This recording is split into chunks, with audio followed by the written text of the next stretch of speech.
Hello everyone and welcome to episode 17 of Issliss.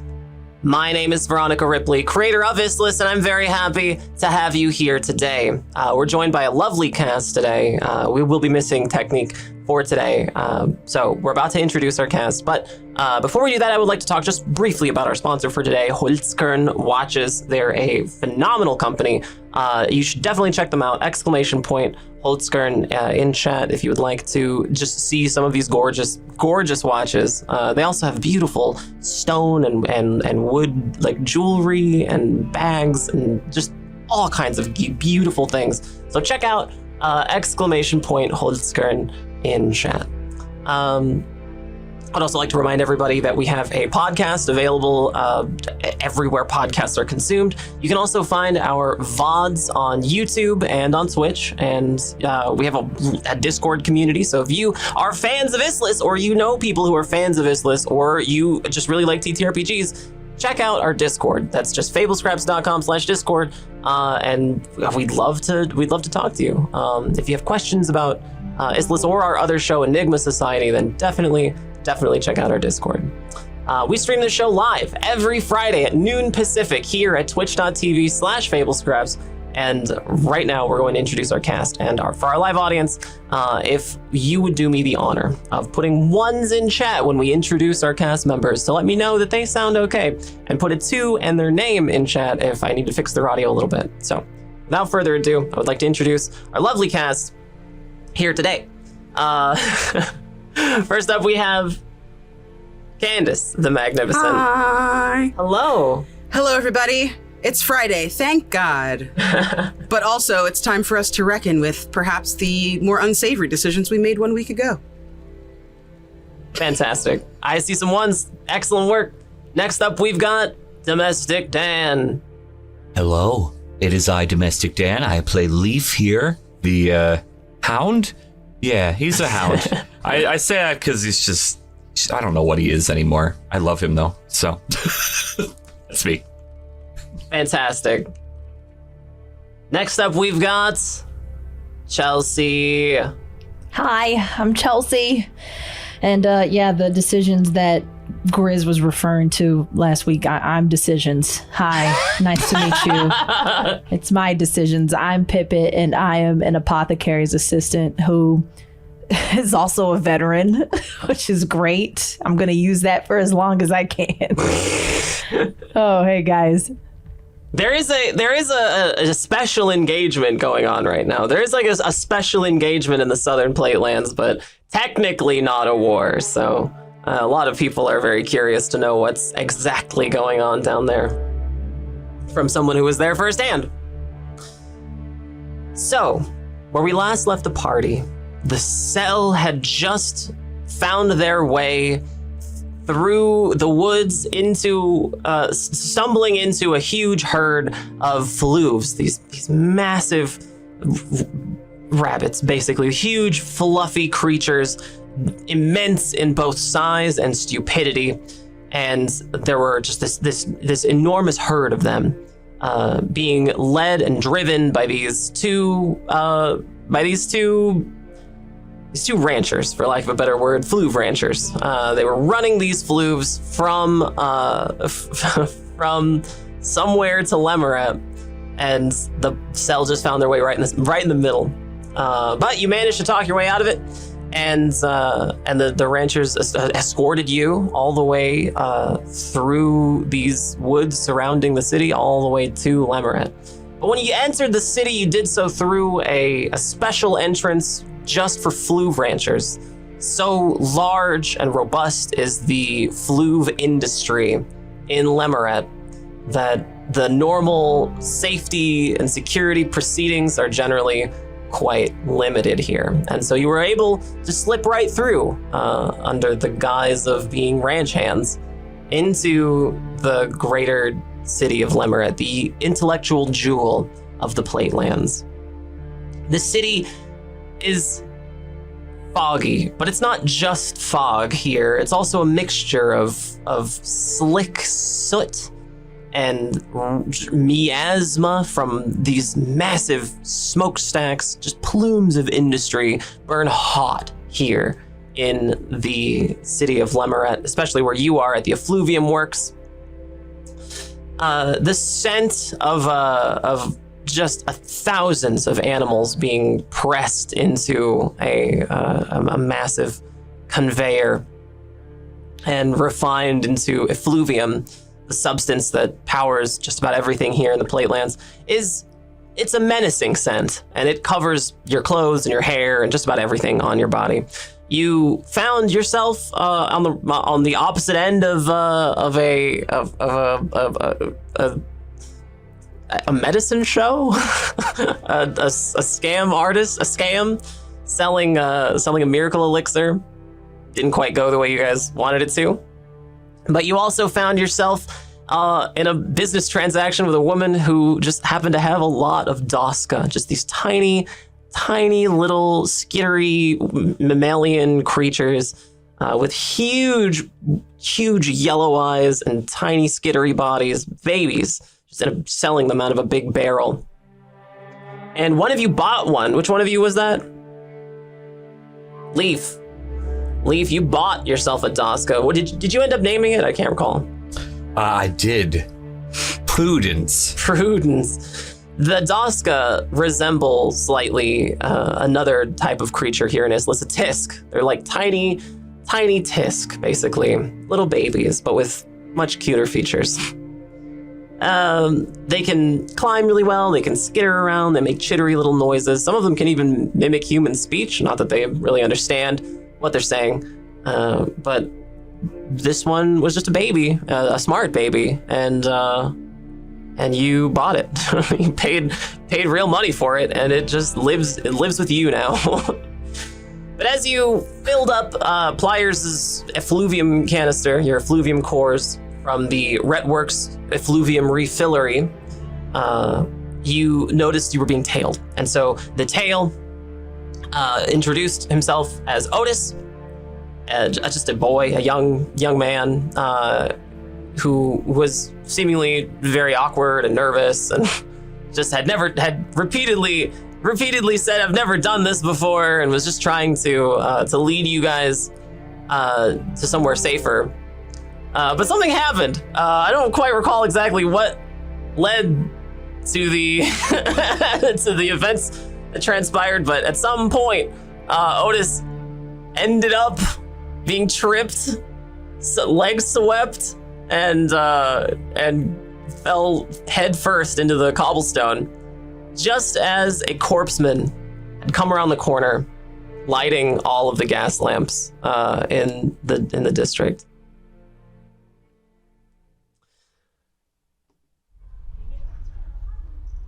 You can hear bells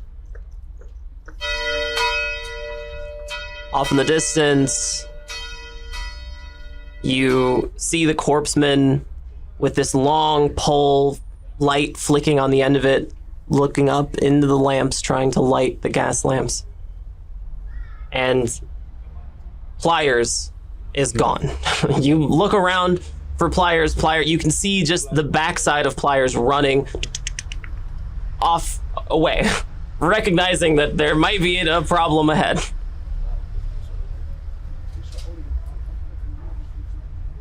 Well, we need to pick them up. Let's go. Okay.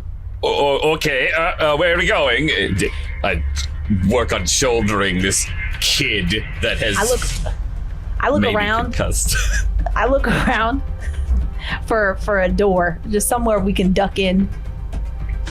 You're looking around for a door. You're seeing a lot of wrought iron gates. There's a lot of fences here. Ah, hell. But there's a lot of really thin, almost claustrophobic alleyways. There's a lot of little corners and stoops. But that corpseman is lighting a light and getting closer. I lead them. I duck them into the next alley. That's preferably further away from the corpseman coming. Sure. And I'm like, come on, guys, come on, let's go. So you think you swept up Otis. You're just carrying Otis now. Leaf carried Otis. Oh, Leaf. Okay, so Leaf, you've got Otis. Yes. Okay. Oh yeah. I'm guiding them that way. Okay, sure. I think Grizz is trying to kind of keep up with you, keep step by step next to you. So if we see anybody, they can get out ahead of it and start I love it. talking. I think watching even a the little six. bit of chatter, you've drunk so much drinking of cult wine and other vitriol that have put you on your ass, you young man, so silly. In case anybody is wondering. All right. So sneaky. Go ahead and roll me a deception check. Oh God. Oh. Tell me what you get. I'm assuming Grizz is rolling this. Yeah, Grizz, you'll be rolling me thank this. God.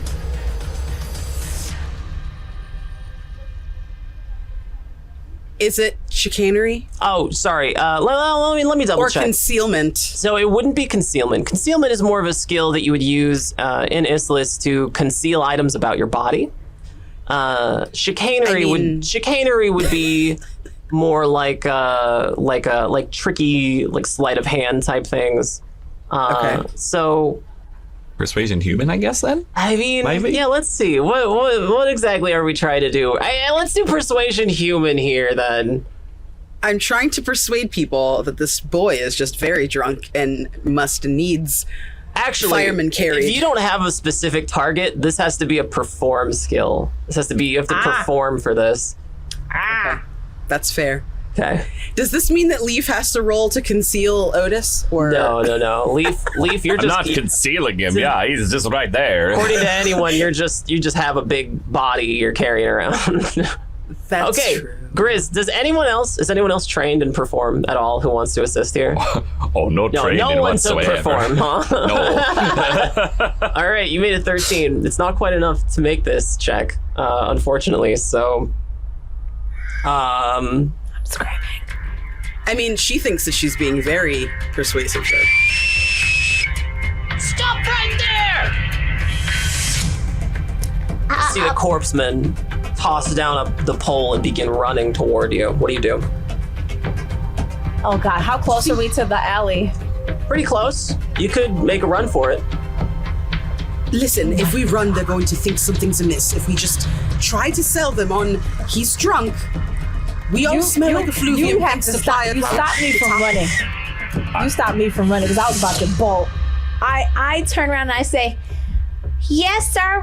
We're stopping. Hi, hello." What's going on here? Our friend had too much to drink and inhaled a little bit of a fluvium essence and it fell down Your pretty badly. friend, Yes, we're trying to get him what's back. his name? Otis. Otis. Yes, sir. Do any of you have currency in your wallets right now? Yeah, I would have the yeah. 9 saints on my chest. I don't think we decided to hide it. I So- think we just put them. In Issliss, especially in the Plate Lands, currency is heavily regulated by the authorities, and so all of your currency is worn on the outside of your body in a wallet that's basically just a string, and you string the currency through the string, and so everybody can see how much currency you have on you at any given time. Okay, so you guys all have currency in your wallets right now. Yep. Okay. So I'll make the check a little bit easier. Grizz, you may persuade human now. You have obeyed at least one law. Trying. What'd you get? That's a 16. 16. All right. Well, that's just enough. I give a very warm smile with understanding eyes. We've all been there, yes. Young and inexperienced. I won't necessarily have to write this up, but I will have to fine you. Public drunkenness is a crime. I'm holding it in. Does Otis have a currency, his wallet on? No. Otis doesn't have any currency. He has a wallet. There's nothing on it, though. How much do you need to satisfy you? Normally the fine's for gents. Would one saint take care of it? Well, certainly. Only, I feel terrible that you had to stop what you were doing, and on account of us, the little extra hopefully will make up for the lack of time. Well, I don't suppose it would hurt. Yeah, I hand it to him. I take one off my little guy. You see the corpseman look around and take the saint from you. Just put it into his pouch. Off you go! Off you go! Thank you for keeping our city streets Get clean. your friend off the street! Off, off, off! Okay. Duck into alley. Yep. The corpseman, his whole regalia, lots of the uniforms that the corpsemen wear here are a little different. They've got armor, like armor shoulders, and like lots of just bits and pieces of their gear set. It's just on their body. You can hear them when they walk. So you just hear him walking back to his work, and you guys duck into the alleyway. Okay, set him down. All right. Gently. Yeah, I'm not going to just drop him and have his head hit the ground or anything. That's a lesson for another day.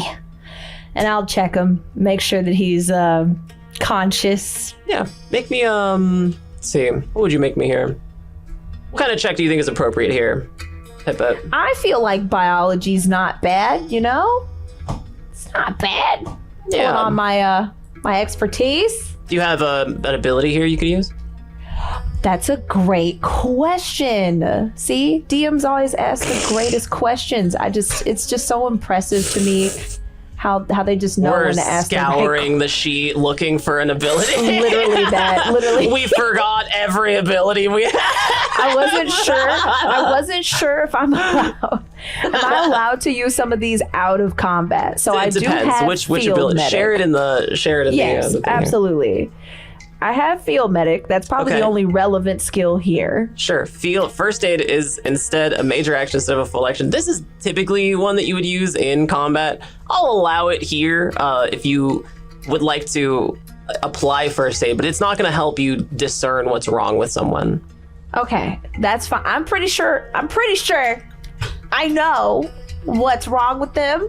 So I'm going to use that pointed contextual information to help. But Okay. you know, also, if I ever have the time, you know, to use pharmacology, so I can craft some, you know, expensive curatives. Oh, I see. Okay. I'm down to do that as well. Yeah. Well, you can discern pretty well that this character is unconscious.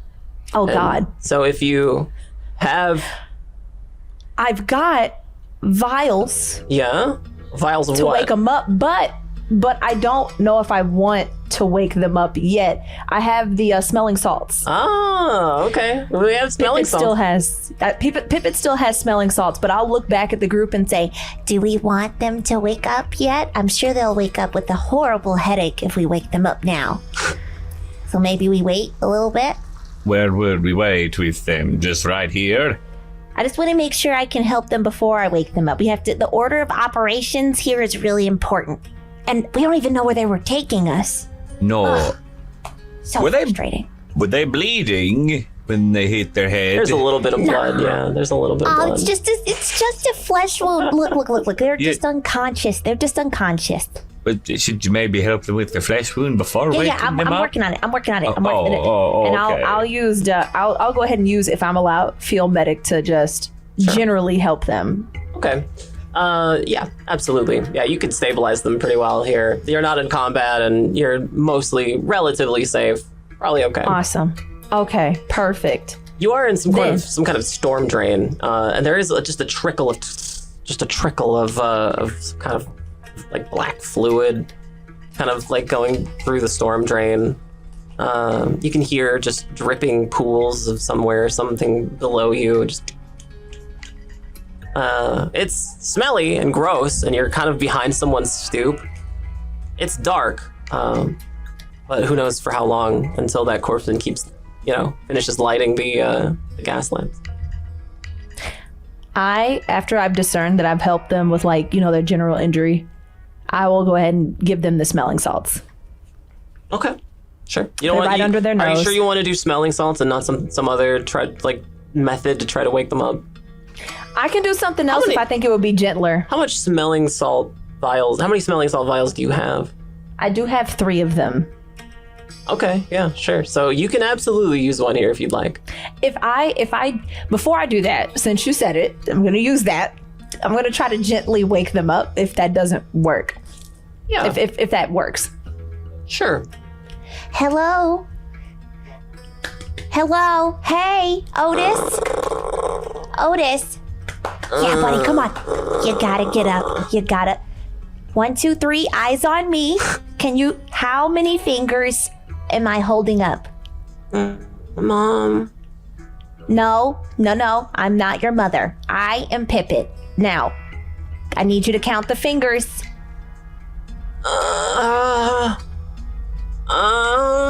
Make me a biology check one more time. Got it. Tell me what you get. Oh, this kid. This. Don't ever talk back to your elders, okay? Then you end up in situations like this. All right. Oh, I forgot my plus. My plus is +6 on that, so 16. Okay, 16 is more than enough. Yeah, you notice a little bit of a concussion here. Oh, okay. Well, take it slow. Your brain's all scrambled up. You're probably gonna take a little bit to adjust. Just relax. Where are we? We're here. We're here in an alley, not far from where you met. Relax. And then I'll look back at them and I'll say, He has a concussion. He has a concussion. Yeah. It's gonna be a minute. Yeah, Where you guys is your just see home? you guys just see like a young boy, probably just young adult, just fresh faced, hardly any scars whatsoever. Just so lucky to be there, so happy, but all of the happiness sucked right out of his soul. Just trying to recover from this concussion, trying to go back to sleep. Wake up. You can't sleep. Okay? You have to get up. You can't sleep, okay? Suddenly they jerk up a little bit. Oh, they're like patting their pockets, trying to find something. Let us help you. What are you looking for? My book. Your book? I start looking for a book. Yeah. Did you guys see a book? You do see a book. It's just poking out of the vest a little bit.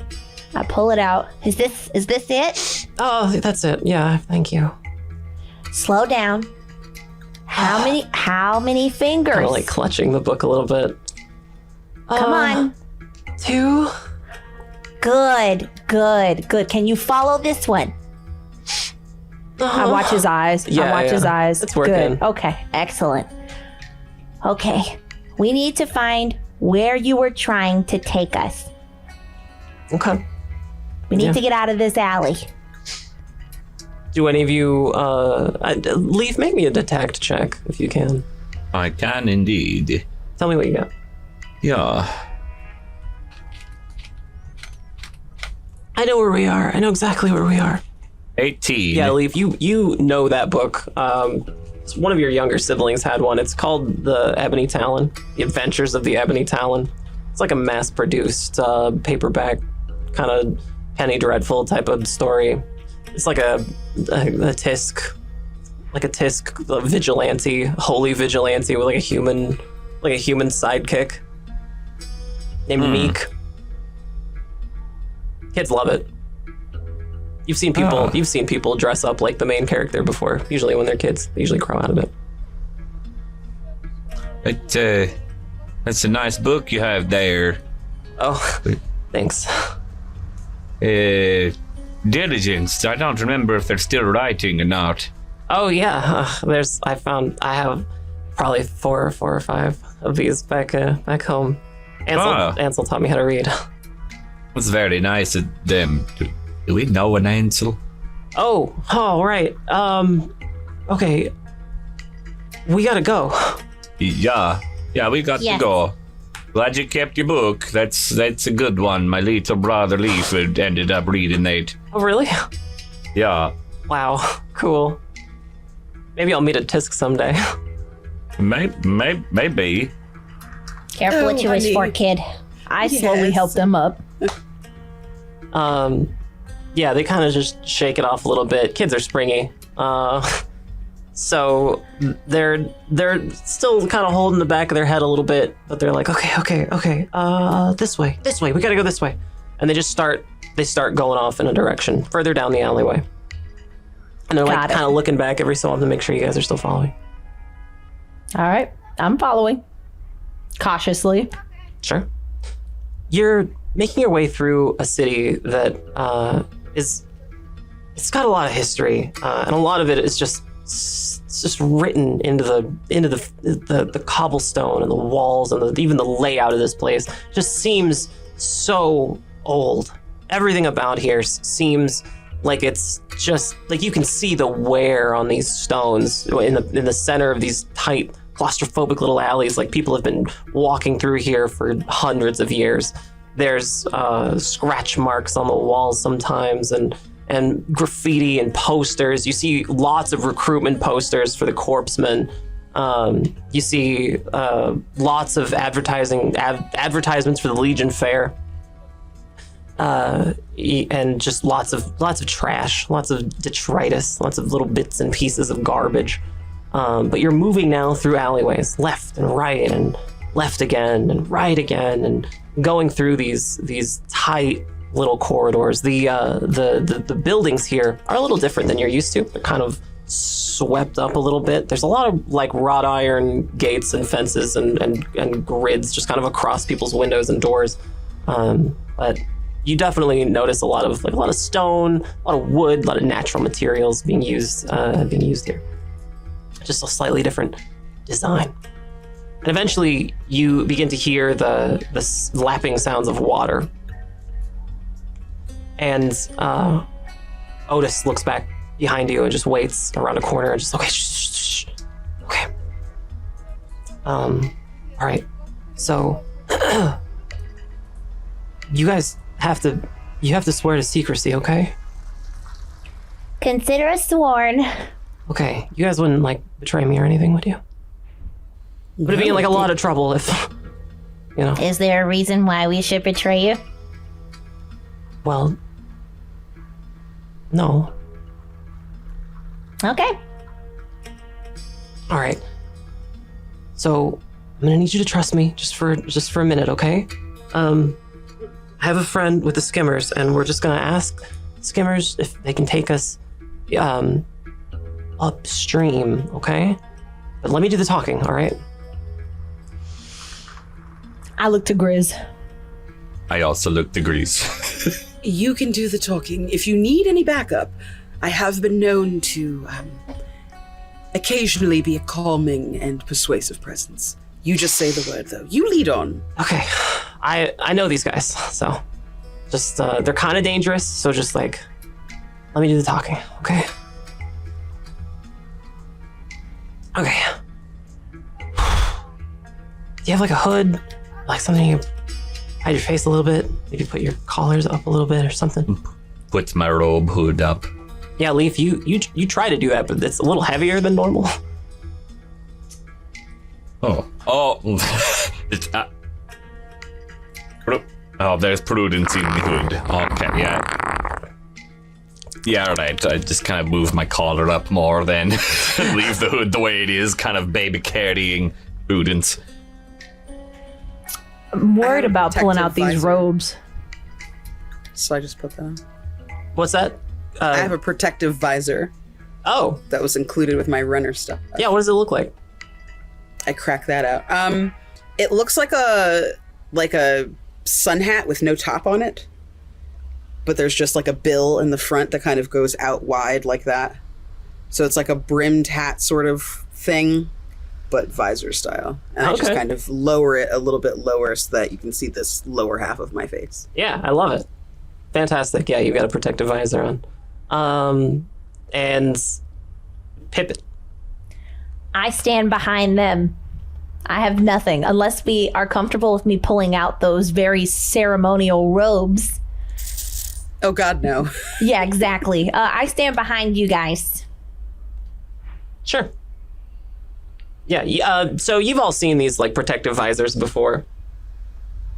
They're usually something that like explorers would wear. You think of them more as in kind of like almost an exotic sense. Like people go on expeditions out east or like down south. They'll go on these big expeditions and they'll wear these like big hats. And you've seen renderings of people like explorers with these hats on.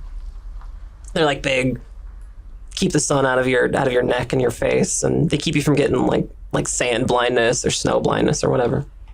Sometimes. Oh, cool. Yeah. So you just look like any other explorer, Grizz.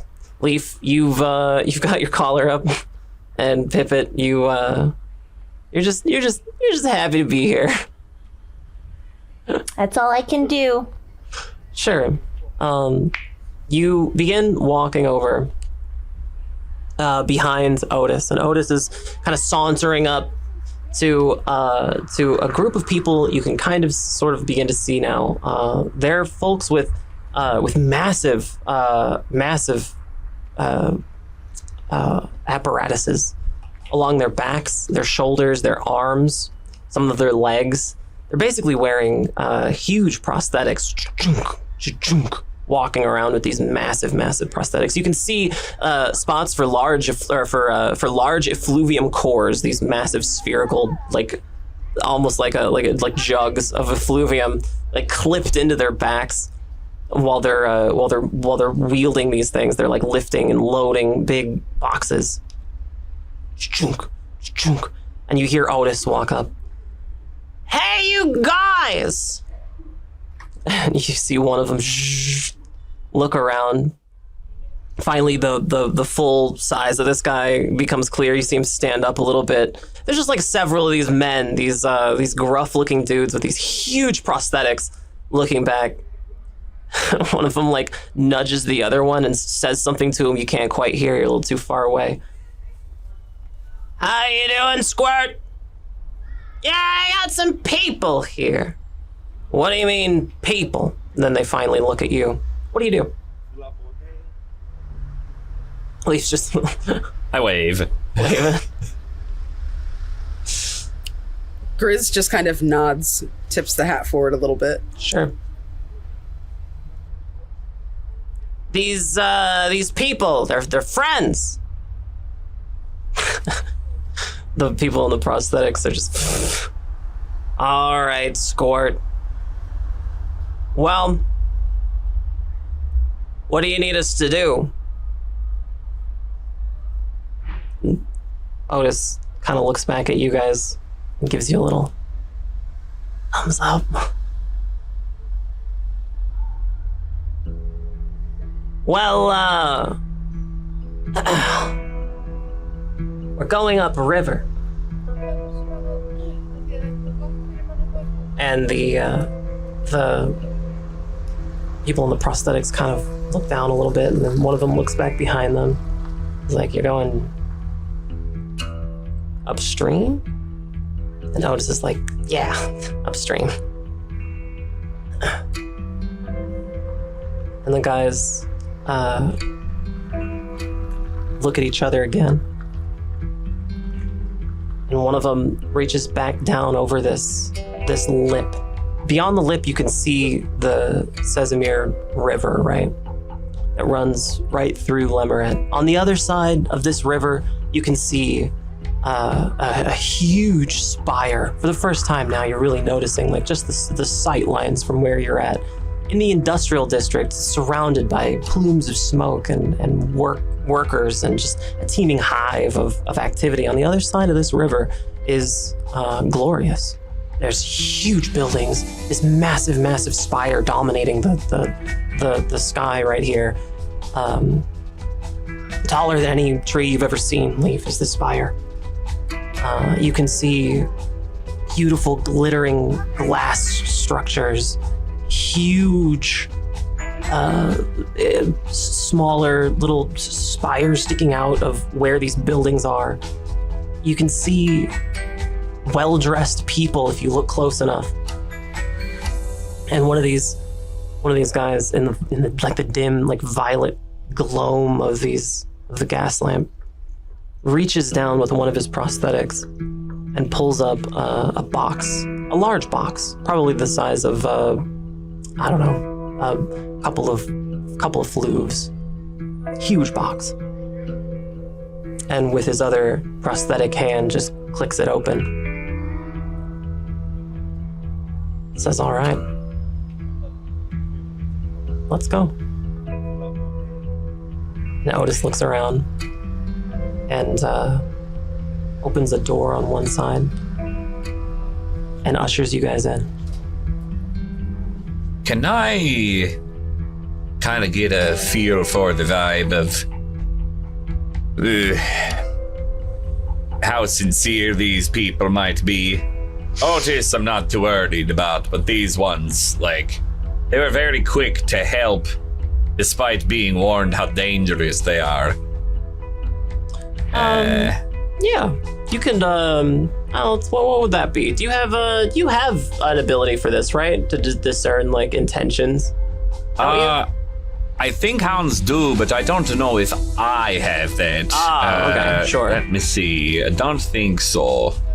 No. Okay, you can make me a detect check then. All right. That's a critical success with 3 6s.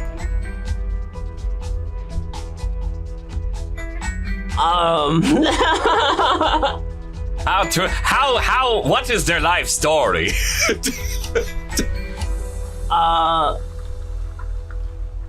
Odds of a 3d6, all 6s. That's 6 times 6 times 6, right? 6 times 6 is 36 times 6. So whatever 36 times 6 is. That's the second time I've done that now. 216. That's a 1 in 216 chance of getting a critical success in this game. Yeah, you know everything there is, like Sherlock Holmes. You're regarding these people. You can see bits of ash on their collars from smoking called leaf, right?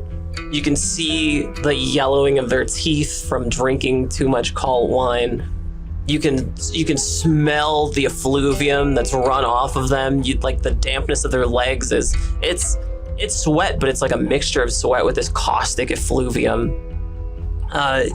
You've not seen the devices that they're wearing before, but you feel pretty certain you could probably operate one, seeing them operate it. You know just about everything there is to know about these guys. You can see the wrinkles in their hands and know exactly how long they've been doing this job and how many days out in the sun they've had to be working here constantly.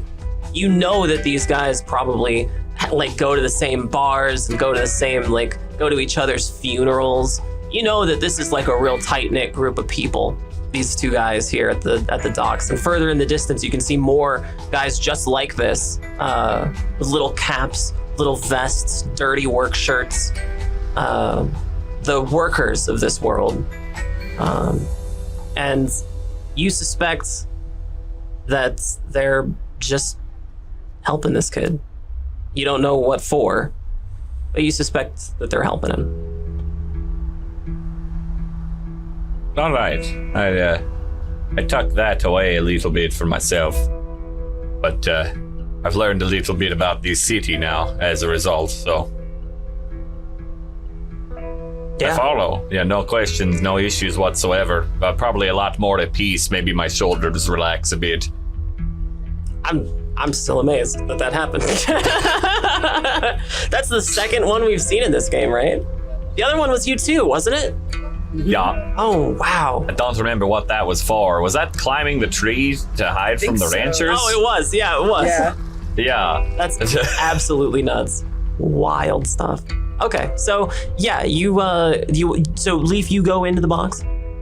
Yeah, if they're leading me to go to do something, I have no hesitation whatsoever, full confidence that they are not going to cause any problems for us. Okay. Seeing Leaf's shoulders relax, I think Grizz just follows. No questions asked. Okay. And I'll Pippin? follow behind them. All right. Yeah, so you guys are all climbing into this little box, crammed inside of it. And you have to, you get pushed further in from Otis, who's also climbing into the box. Sorry, excuse me, sorry. Sorry. All right, guys, just like last time. Yeah. Box closes. You hear some locks, some nails getting pounded into the top of the box, and you hear just a like a pat on the top of it, and suddenly the feeling of being of your stomach being left behind, right, as your whole world is now picked up and moved until suddenly you're in the water. It's complete darkness in here, aside from just a handful of the cracks in the box on the top of it, where some light is coming in. You can feel a little bit of water, like a little bit of dampness coming into the box, and pooling at your feet. You hear Leaf from somewhere, and suddenly, Grizz, you can see just some bright yellow eyes, just like right by your face. Not to worry, little one. It's, temporary conditions. You won't get wet. Leaf, make sure Prudence does not get wet. No, I wouldn't. Is Prudence like on my shoulder, like reach, like kind of stretched out toward Grizz? Or Prudence is, you can feel some part of Prudence just like kind of brustling against your neck or your face. But Grizz, you're seeing Prudence like right by your face. So Prudence is getting long. I get a nice pet on Prudence. Hey. Sure. You hear Otis just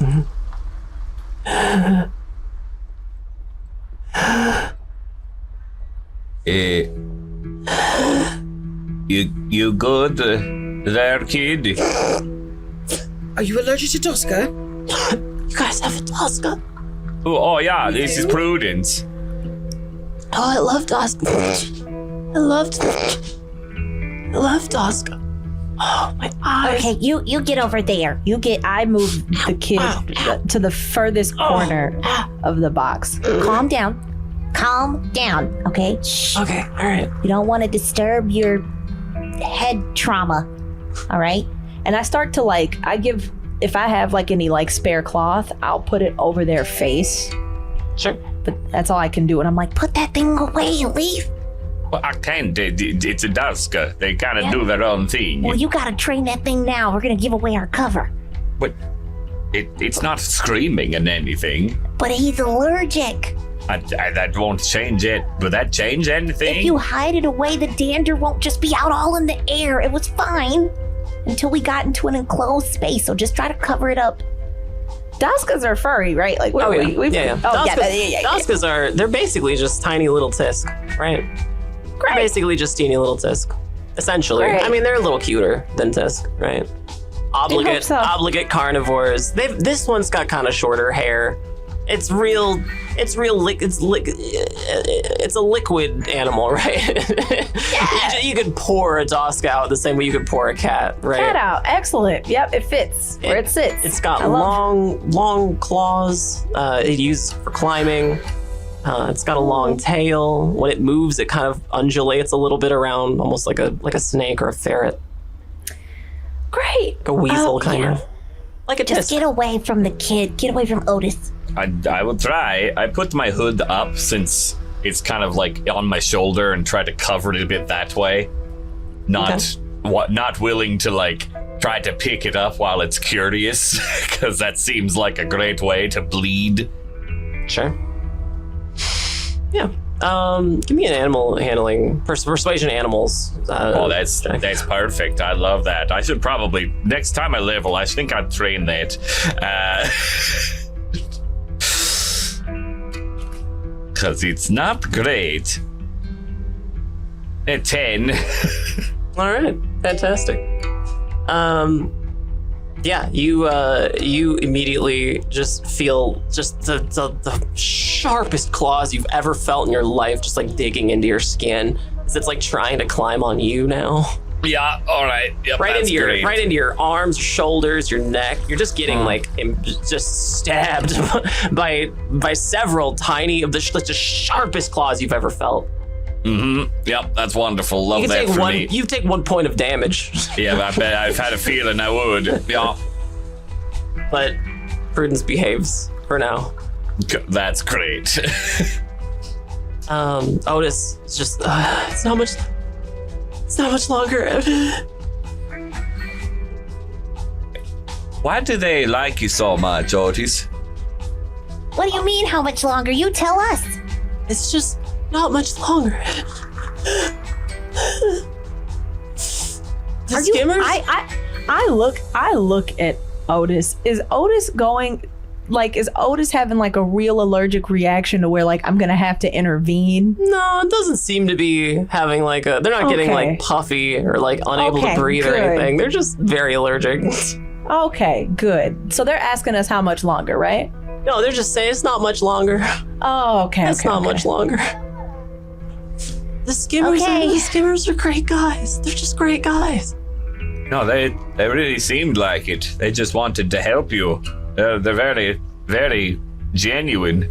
Well, you know, it just takes making friends. Oh, you guys have friends, right?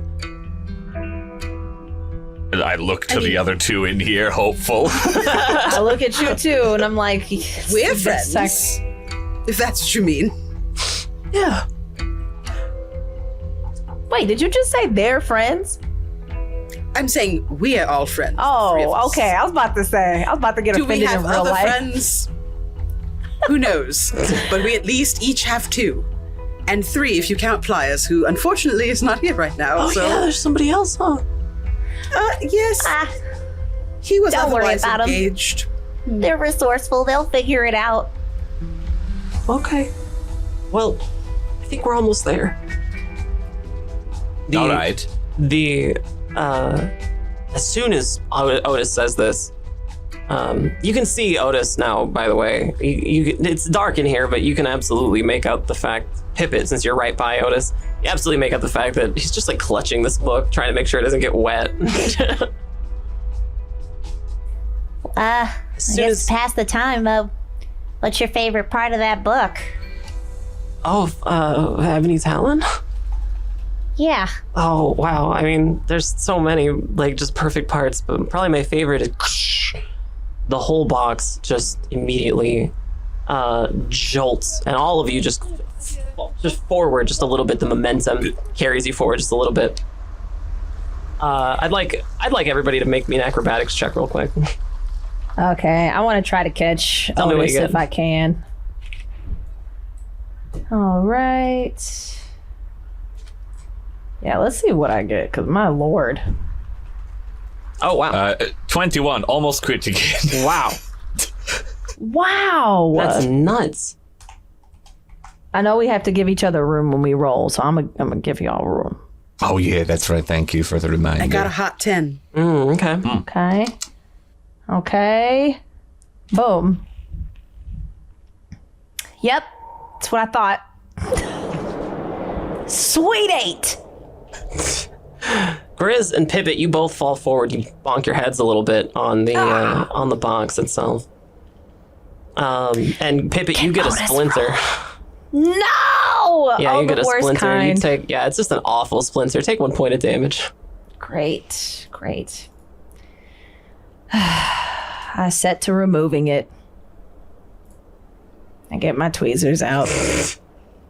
We're here. Okay, let me just... Oh, that sucks. Oh. And I'll wipe away make sure it's not gonna get infected. Do we wait for them to open up, or do we open it ourselves? Otis is already bang, bang, bang on the Please roof. help them out. Oh yeah, and I'm just gonna help, like, do the same thing. Sure. Yeah. Technically, you're my patient now, so please try not to do anything that's overexerting. Your brain is very delicate at this stage. Finally, I just tell. crash right through the roof. And Otis looks back down and just smiles like, I got this. Okay. Okay.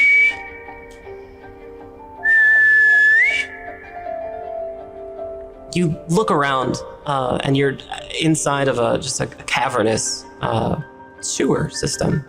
There is some light here, effluvium lit lamp, so it's a little kind of violet, but it's huge inside. And there's some sewage, sewage and runoff, like forming like a little stream. But you're inside of just like a massive catch inside this sewer system, and you can hear just echoes from inside. And Otis is now stepping out of the box onto a stone pathway like built into the wall right here, and is just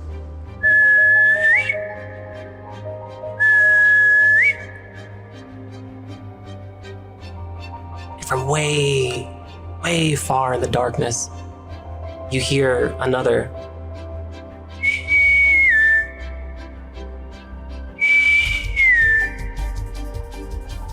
come on, let's go. Come on. You follow? Sure. I hop out. Yeah, you're all I whisper to the group and I'm like, I can't even do that. That's so impressive. You're all walking along now on this pathway into the darkness. Dotted every so often by these effluvium lit lamps. They're kind of violet, and you're walking at a fast clip. Otis is very excited through the darkness until finally you see a hooded figure, standing in the darkness here. Otis, I didn't think you'd make it. I did. These are them. This is them.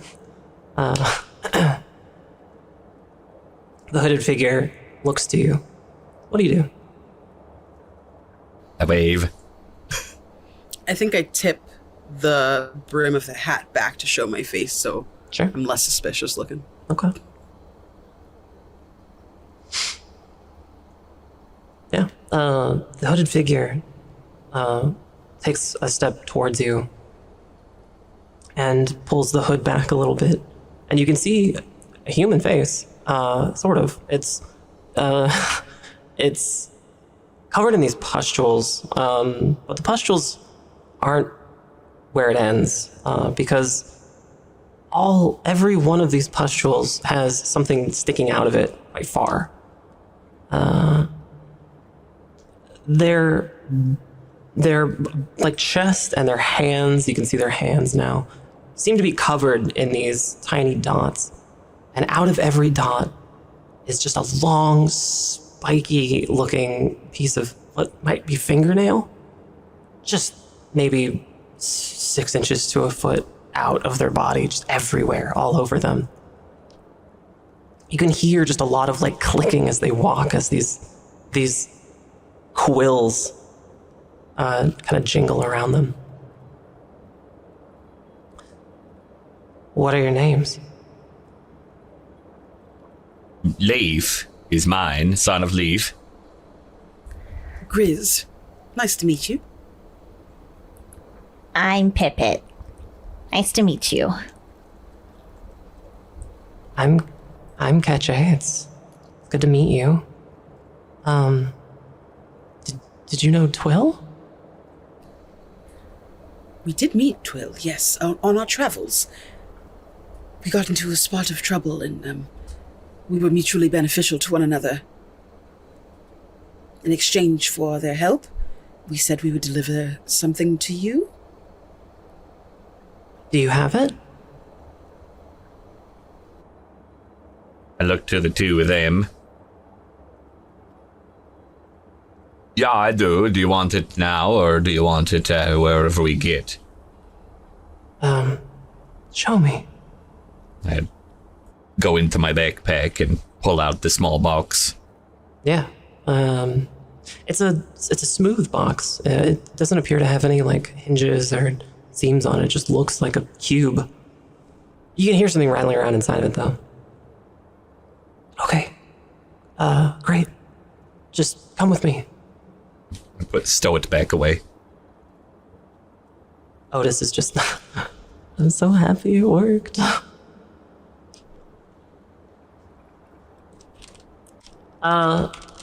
You're following this hooded figure now, deeper into the darkness, deeper and deeper into this cavern. It's getting smaller and like tighter, so the stream is getting a little bit faster. But you're managing. You're managing quite well. And suddenly you come to a turn, and the cavern opens up into another kind of maintenance room, sort of, that looks like it hasn't been touched in 100 years. You can see some beds. You can see a small, like a fluvium camp stove down here.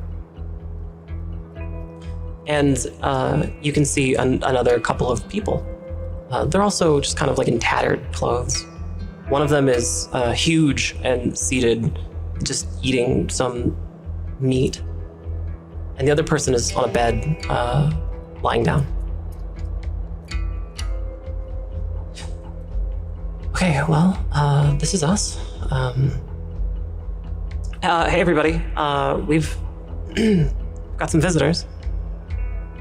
The massive person at the camp, at the little fire eating the meat, just looks up and regards you. I'm Lambus. That's Ansel. You see the figure on the bed just kind of like roll over. And Otis goes over to the bed and just, shh, it's okay. And you just hear the voice from over by the bed just, hello. Hello. I'm immediately like looking around and observing everyone to see if there's like anything wrong with them. Yeah, you notice. You notice Keche obviously has got a really advanced case of quillpox. This is something that you would know a bit. Just really advanced case of quillpox. Oh God. The same disease that the lady from the Doska cellar had. Yeah. You also notice there's the big person at the campfire. You notice this pipit. They're missing a leg. Lambus is missing a leg, but it only has like a really poor quality like wooden prosthetic. Doesn't appear to be like effluvium powered or like metal or anything. It's just wood. And and Ansel, you can't quite see very well from here. I address the people who have been telling us hello. I say hello, hi. We're visitors. I'm Pipit. Hello, Pipit. I'm Lambus. You met Keche. We're really happy to meet you. Did you know Twill? I did, for a brief period of time. Yes, they were very brave, very helpful. Oh, come closer. Closer. I'm sorry. I remember quillpox isn't like infectious to us. Like it's not a. No, not unless. No. You have to like touch. It has to be like a bodily thing. Yeah, it's like a fluids. Got it. I do go closer. Sure. You see me start putting on like my medical wear. Sure. Hi, hello. How are you feeling? Who are you approaching? Are you approaching Keche or? The one who asked me to come closer, I'm assuming. That's Ansel. They're on the bed. Ansel. Yeah, I walk sure. up to Ansel because I haven't gotten a look at them yet. Sure. You see Otis giving them some, like lifting their head up and giving them some water. Ansel is old. Ansel is the oldest human you've ever seen. You didn't think humans could get this old. my. Ansel is also severely burned. Ooh. Just very, very burned. Eyes look covered in cataracts, blind. Her hair is patchy and mostly gone. They're in this robe, but even from the outside of the robe, you're looking and they just look like bones inside. They're looking very old. Wow. I try to estimate like how old. Like for me, I'm thinking like 60s, Yeah. 70s. Yeah. Yeah. How long have you been down here? Me? What is your name again? I'm Pippet. Pippet? You are a biologist, yes? Yes, I am. I could tell. My name is Ansel. I've been living here since my accident. Some 53 years. That blows my mind. I'm like 53. Your accident? What happened? An accident at the effluvium works. Oh. I hope they gave you workers' comp. I was working in the effluvium works and there was an explosion. And a lot of us perished. Oh, that's awful. Were you the only survivor? To my knowledge. And I see the burns. And I'll say 53 years down here? Why did you come down here? You couldn't find help near the factories? At your home? The explosion was an embarrassment to the Cassat bosses who wanted to keep it quiet. They would have made sure that I was silent one way or another. Oh. Right. How did you all find each other? Otis just pipes up like, I ran away, from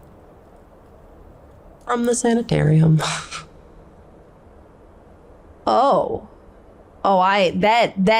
I turn to Otis and I say, the sanitarium? Yeah. Well, I was sick, but I'm better. What kind of sick? Well, I had quillpox, actually. Funny enough, but Okay. I'm immune now, so. You're immune. I dig through my brain. Have I ever heard of anyone being immune, or were they vaccinated and they think they're immune? It's rare. It's possible. Wow. That blows my mind. And I just kind of look at Otis with fresh eyes. Okay, we'll have to talk about that. So you ran away from the sanitarium and you found Ansel. Yeah, I was hiding down here. Well, I made friends with the skimmers first, and then they told me about this place, so. Got it. And I'm assuming that's how the rest of you ended up here. Everyone's kind of just nodding in agreement. And you all have escaped from Cassat-controlled institutions because they would have a vested interest in making sure you disappear. Is that correct? Everyone's just kind of nodding like, yeah. Got it. I look back at our group and I say, looks like we have something in common. Yeah. Yeah. They do. Well, as far as we know, we're here to help. Tell me of your journey. Was it difficult?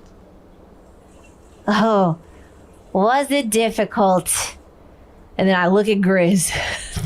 Otis, a very Otis complicated is sit down on the bed and is just watching you with hands clasped and just eyes wide.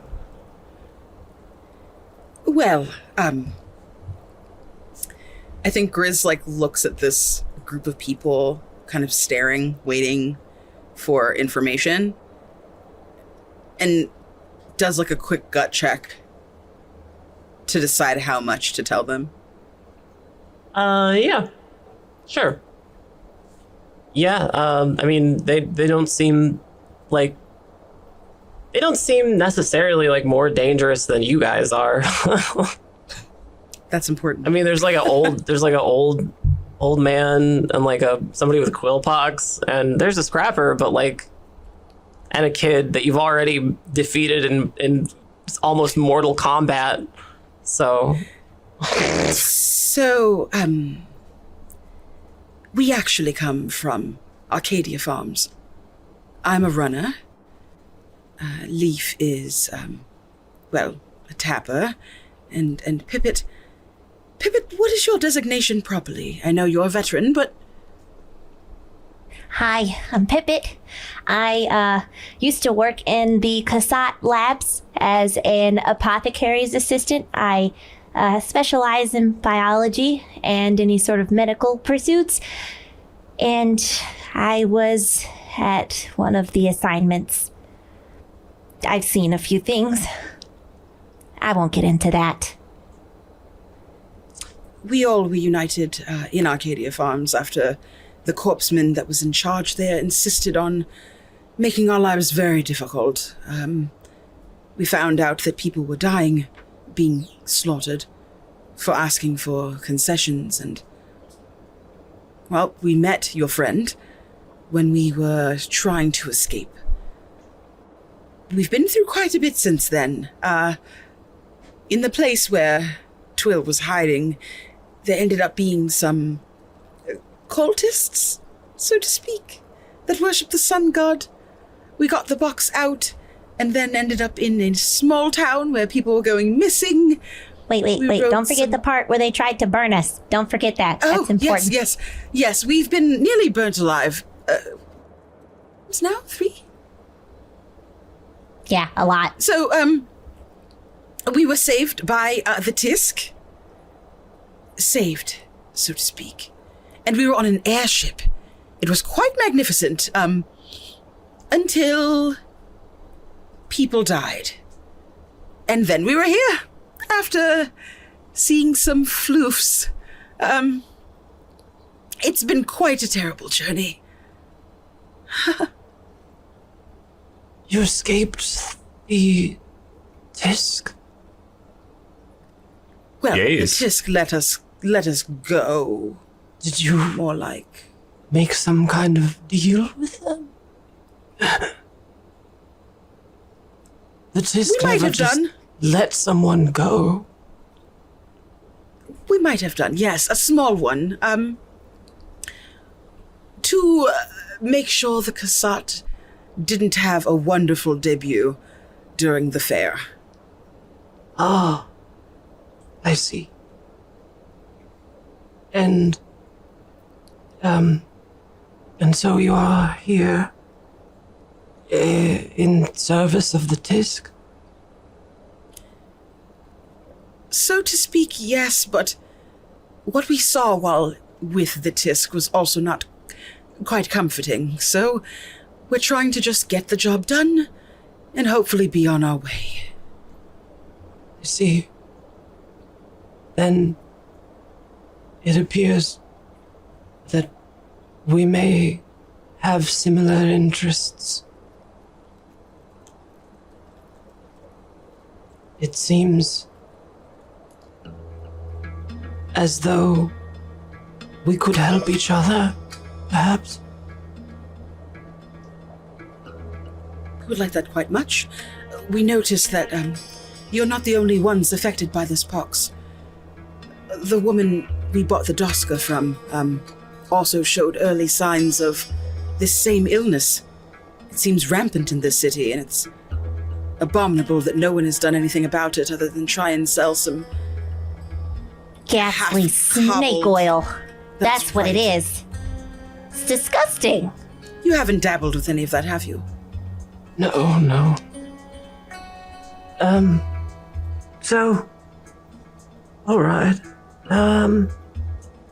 Well, listen up. I may have something for you then. You see Lambus kind of step up a little bit closer into this kind of huddle you guys are now making. And it's just, Quillpox is real common around here. Quillpox is so common. I don't have Quillpox, but it's very common.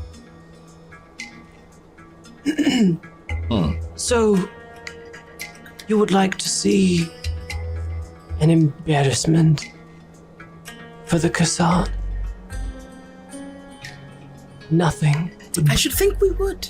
Nothing would bring me greater satisfaction than to see them embarrassed after my accident. I will tell you of a plan I have formulated. We have not put it into action, for we did not have the power to do so. But with your help, we may yet. The plan is this. The Kasat are planning to debut a device of the Legion Fair. This device is diabolical and must be destroyed. It is being developed in the effluvium works, deep below the effluvium works. And tonight, there is a meeting, a ball put forth by the Inventors Consortium. Human and Kasad inventors alike will be in attendance. And this demonstration will have in attendance as well one human who you must acquire a key from, an intake key. The human works at the effluvium works and has a high-level clearance for a human. You must get this key from a human named Boka. Go to the ball, acquire the key, so that we might destroy this device and fulfill both of our missions. How did you come about this information? You see Otis kind of... We have ways. I chuckle in my head because I'm just impressed with how confident Otis is. But I say, okay. The effluvium works. There's a ball tonight. How long do we have? Several hours, perhaps. Maybe more, slightly. Okay. Get in there, swipe the key, break into the effluvium works, and embarrass the Kasat. That sounds doable, right? Yeah. Are we getting the key from a willing person, or are we stealing the key? That will be up to you. Ah, okay. So it might be. I see. Other question. And I look to, I've already forgotten their name because I wasn't paying attention to them except for the giant quills on their body. Keiche, there it is. Yeah, Leaf really wasn't paying attention to them. He's got some sharp things on his shoulder. It's actually, it's completely fine because you know Leaf from your brief experience with Blotty that Keiche is another prowler. I see. Meant to be forgotten. Even more so. And I point to Keiche. The box. Did you want that out in here? You can leave it here if you want it to be safe. Yeah, it's not ours, it's yours, and I look to Grease and peep it. Oh, well, it doesn't belong to us. Doesn't belong to us either. Whose is it? Oh, it belongs to humanity. You know, this is a great time for us to get more answers about why do y'all want? What is this? That's a human relic. Okay, wait, but what? Yeah, what is it? We don't know. Oh. But we know it's human. Twill did say something about that, how didn't they have this in a museum, but it needed to be brought back to humans because it's human history?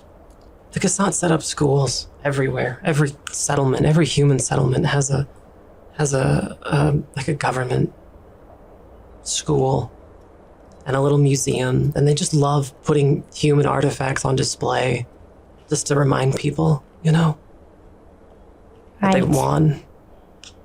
Right. We need to find an expert, maybe someone who understands what this is. I am an expert. I found them.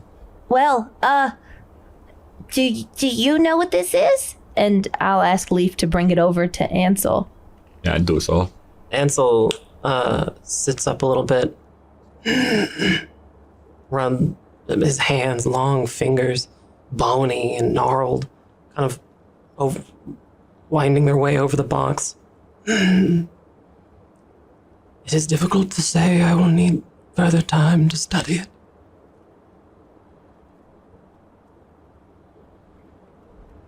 We'll leave it to you then.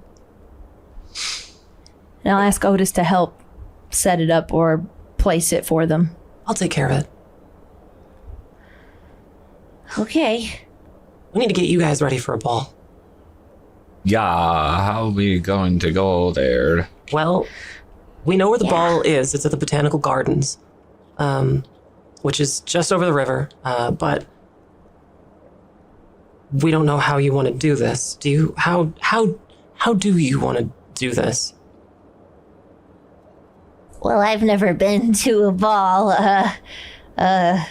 I'm usually on the opposite end of the spectrum. So, does anybody have any ball experience? Anybody? We can get you to the sewer runoff drain, right outside the Botanical Gardens, but we can't get you any further. So, either you find a way to get in by being real cute, persuading somebody, or sneaking in somehow.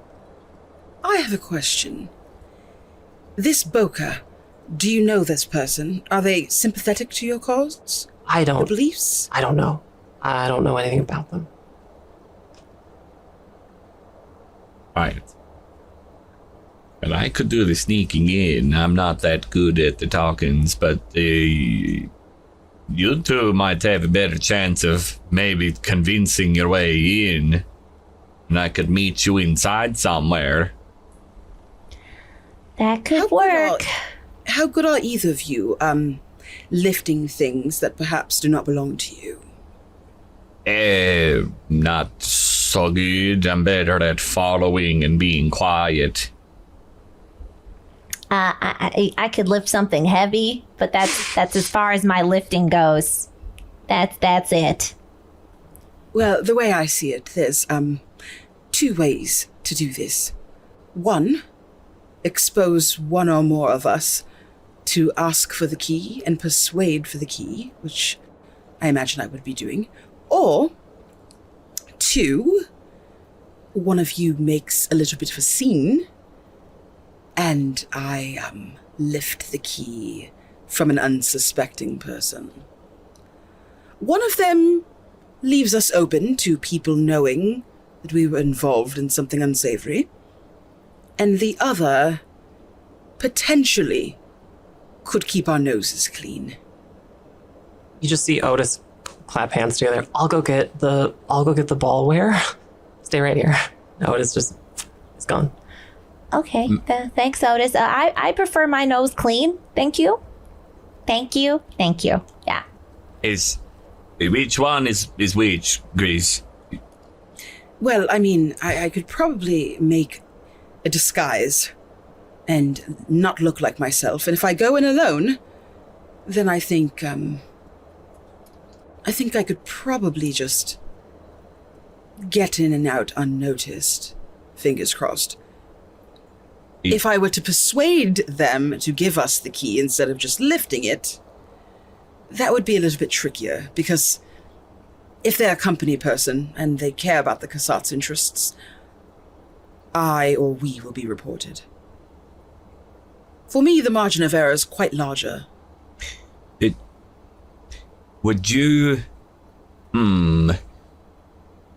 If you two went in disguised and maybe tried to convince them, and that doesn't work, I could be your backup to make a noise or something to distract them for you to then take it.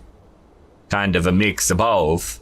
Because if you're talking to them and you don't look like you, then it really won't get pinned on you. Especially if you're in ball wear, all fancy and you're prim. Can I have a reminder on what the venom does? The venom that I have in my pockets. Absolutely. Venom is at low doses it can just put somebody to sleep, but at high doses it's pretty dangerous. Oh yeah, we could hurt people. Well, we have options, everybody. And I could spend this time making something useful for us. If we need some vitrials to, assist us on our way, we could come up with some, yeah. Okay, I'm back. Can you guys try these on? And you just see Otis just like a huge pile of beautiful clothes, just gorgeous, like evening wear, Cassat style evening wear. It's all robes and like ties and like special fabrics. Where did y'all get all of this? Ansel, you hear Ansel's voice. Everything comes down here. Everything in the city makes its way down into the sewers, one way or another. Trash, detritus, information. It all flows to me. Wow. Were you saying something, Leaf? I was thinking maybe you gave me an idea. If, for things going badly, I do have, and I kind of show off the, what was it called? The Autobolt. Okay, yeah. You mentioned the vitriol that could help maybe get people to put to sleep, yeah? This could get coated with it. It wouldn't kill them outright if you get hit by it, but it could be a quick way to get someone quiet and down without being detected if something goes wrong. That's very smart. You hear some some shuffling behind you. You just you feel like a looming presence behind you, Leaf. It's the scrapper you saw at the campfire. Lambus just taps you on the shoulder. Mm-hmm. So I'm a gravedigger. I don't know if I told you that, but I'm supposed to give you these, and just hands you like a package. They're all invites to this ball. Oh, well, that's even easier then. Very convenient. I found these. Very good. So we wouldn't even need to sneak in then. They literally could just walk in. Well, yeah. The people that these invites are meant for are dead. So. Got it. I'm a gravedigger. Did I mention that? Yeah, you did. Yeah, you did just You now. did. I see. So be careful. Yeah. Well, I'm not sure I Be could careful. convince anybody. Yeah. Otis pipes Yeah. up. So are you guys ready to go? Or- We're ready. We'll be ready in just a sec. Okay. I'll make sure I have all. I tell y'all I have 2 venom vials. I could spend the time probably to make another, if need be, if we want one for everybody. and then we should use this tunnel as an escape route. So we'll make sure to communicate that. And yeah, we'll be on our way. Yeah. Could I, and I look around to them, if I leave some food with you, could you watch my little Prudence for me? Your little what? My Daska kit. You have a Doska? Yeah. I've never been one for animals. The scrapper, just kind of, I'll take it. Oh, thank you. And I pull out one of the rations I have. And here, if it gets peckish, it should help. What kind of ration are you pulling out? It was it's a travel meal I have. What is it? I want to say, was this one of I think it was the sandwich or the whatever we were given. Okay. I don't remember we were just told it was traveling meal, so All right. No, figure it's probably like jerkies and, maybe some bread of some kind. Noted. Okay. All right. So you guys are ready to go? We gotta get going. Yeah. Are you guys wearing the nice evening wear? I'll have picked some stuff out that works for Pippet, and I guess I'll land on something that's similar to the fit she normally wears, something blue, so it doesn't stand out too much, but it has a nice sparkle to it, a nice evening gown. Yeah. Good. I spend some time doing Pippet's hair and Okay. like putting it into like all these like fancy kind of updo shapes and things like that to distract from how she normally looks. And then Grizz does the same with her own hair, but adds like some chalk dust and things to make it gray instead of its usual black color, and puts a full face of makeup to look very different, contouring their cheeks and things like that so that they don't look like themselves, especially with the fancier clothes. Sure. Since you're helping, Grizz, I'll need you to make the concealment check. Tell me what you got.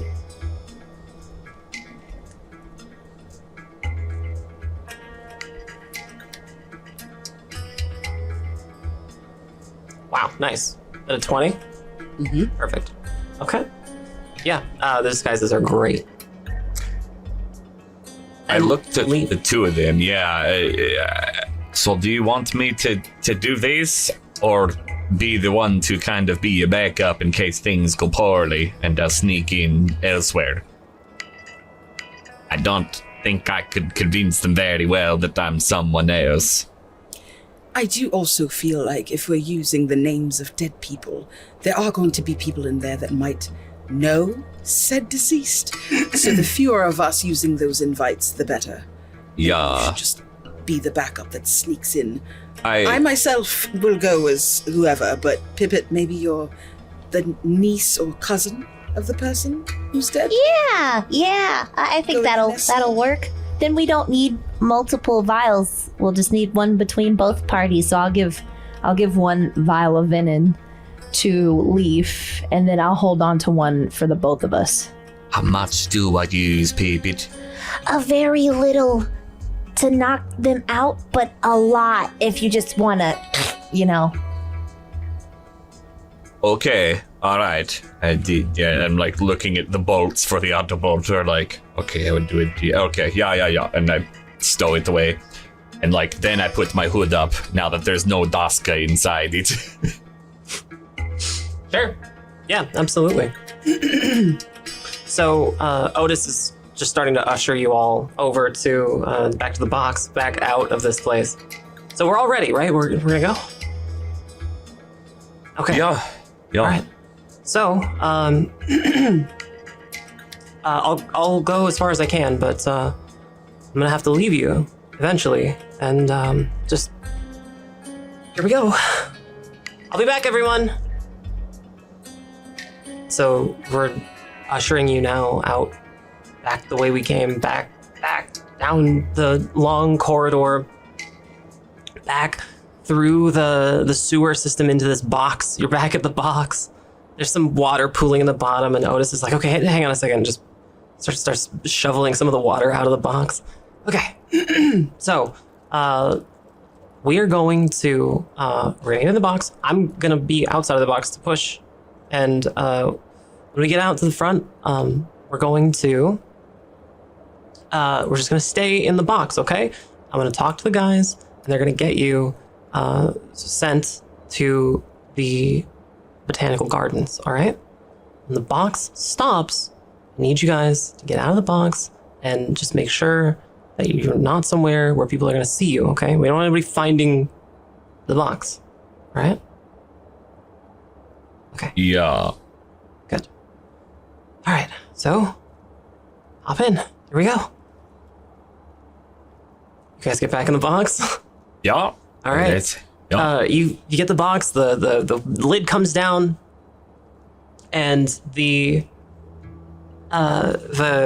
sensation of being moved again, you can feel it in your stomach. You're being pushed along now slowly, but still kind of abruptly. You make your way after some time out into, you can start to hear the sounds of like the city at large, right? And the voices in the distance, the muffled voices, you can hear from Otis and some of the skimmers up the top. You can hear the prosthetics. It's dark now, and suddenly you feel another jolt in your stomach, moving again. You hear water lapping, and you hear the sounds of the city moving rapidly past you. And after a while, the box comes to an abrupt stop.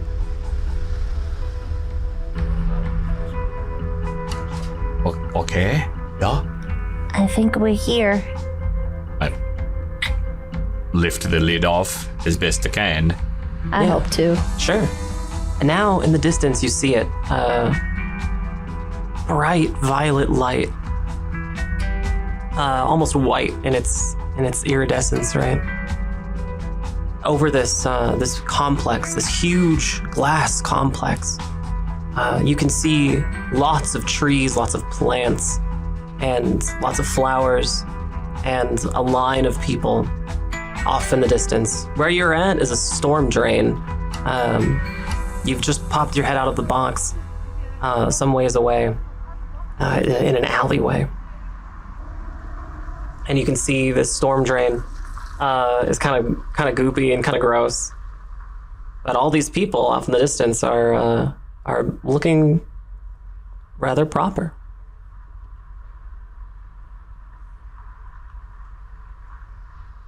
I look to Grizz for confidence, and I'll just kind of breathe in. We are going to do this. It's going to be all right. Is it? Yeah. It is, yes. We need a signal if things go wrong for me to help make a distraction do whatever. What would work for you best? Prudence. I think that's the signal. A saying prudence or putting it in a sentence? Yes. It's fresh on my mind. It's the first thing that came out of my head. Anybody got any better ideas? No, I think that works. I mean, We'll okay. say it really loud. Yeah, you'd have to. Okay, yeah. The only reason I'm thinking not. Me whistle is not maybe best idea either. Okay, No. yeah. If we're trying to be covert about it, I think it does help because it sounds like a name. So it won't, hopefully, cause as much distraction. Okay, yeah. I'll try to make sure that I'm close enough that I can hear it. Hopefully there's a balcony or something nearby you. If there's not, I could also faint if that is more of a visual thing. that would actually be, if they maybe try the first one. If you don't notice anything, then yeah, do a fainting thing. All right. And then your Pippet can help you and attend you. Yeah, okay, I can make that work. Okay. We'll work it on the way there. Yeah, good. All right. Okay, so we're all walking up to the line to the go. And main I will entrance? not be, no. Oh, okay. Leave. Where are you going? I'm going to be looking to see if there's any way I could, anywhere I could climb up or get around in a dark alley. I'm trying to look and see. So can I see, what does this look like There that are we're a lot looking of at? there are a lot of dark alleys around you, but none of them lead towards the botanical gardens. The botanical gardens have a pretty large wall, all the way around them, with some pretty spiky looking spikes up at the top. Some pretty pointy looking spikes, right up at the top. Is there any building higher than the botanical gardens? Sure, yeah, lots of buildings all the way around. Yeah, Someone still has the glider attached to them. that's the thought. Okay, so you're gonna scale one of those other buildings? Yeah. Okay. Yeah, I think I will. Leaf. And there's Leaf skitters away like a Doska in the night. Yeah, that's what we'll do. We'll see if there's a place where we can get an earshot of where Leaf just went Okay, before we use the keyword. sure. So you two walk up to the main line here. Yep. What name? I read my ticket. our invitation. What name is Yeah, on your what's my new invitation? name? What is your new name? I think Oh, mine says Mr. and Mrs. Holcomb. Oh yeah, Professor and Mrs. Holcomb. Yes. Sure, and Pippet.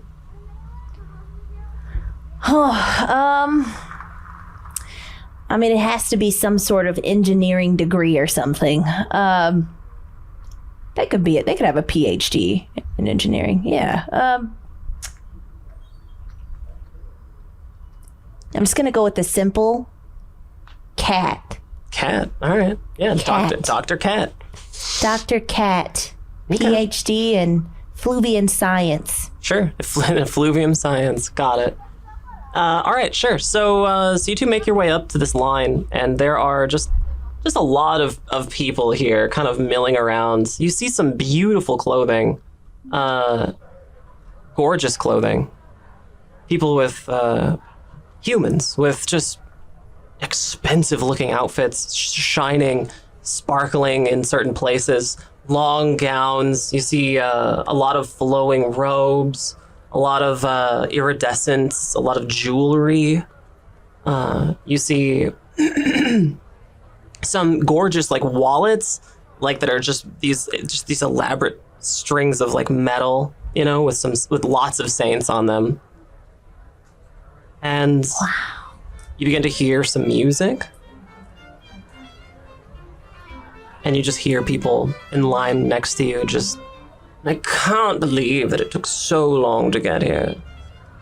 Why on earth is it so difficult all the time to get around the city? It's like the people here are just so stupid, milling around, causing all of this disruption. Truly the worst. I turn to Grizz and I say, Yes. So difficult. Ugh. It's Imagine. unfathomable how poorly a city could be run. You'd think that we are often some kind of hovel with how long they're making us wait, despite all of our money. You just hear someone next to you, you just go, here, here. You don't even have to roll. Yeah, that's perfect. Absolutely. yeah, I'm like, Yes. Exactly. Absolutely. So you make your way all the way up. There's a corpseman at the door in parade uniform, just a really nice, smart-looking, extremely clean uniform with the same style of buckles and stuff around him, but it doesn't have as much armor on. In fact, he's just got lots of medals, medals and puffy little things on his uniform. Very proper. And just looks to you, Grizz, and to Pippet, just kind of looks you both, just invitations. Yes, here, please. I don't want to have to wait any longer than I already have. Mrs. Holcomb, my husband unfortunately is deceased, so I am without a +1. Make me a deception check. Or sorry, make me a persuasion human check.